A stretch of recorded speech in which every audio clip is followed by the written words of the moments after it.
ভারতের সংবিধানের প্রস্তাবনা শুধুমাত্র সংবিধানের মুখপত্র নয়, বরং এটি দেশের মৌলিক আদর্শ ও উদ্দেশ্যগুলির প্রতিফলন।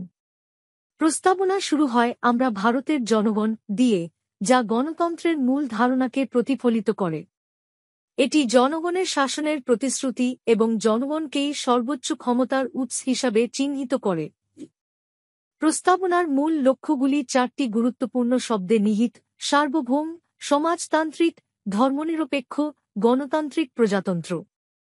সার্বভৌমত্ব ইঙ্গিত দেয় যে ভারত একটি স্বাধীন রাষ্ট্র, যা নিজের সিদ্ধান্ত নিজেই গ্রহণ করতে সক্ষম।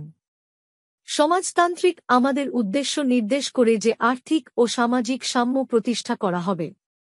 ধর্মনিরপেক্ষ শব্দটি আমাদের প্রতিশ্রুতি দেয় যে ধর্মের ভিত্তিতে কোনো বৈষম্য হবে না এবং প্রতিটি নাগরিক তার ধর্মাচরণে স্বাধীন থাকবে।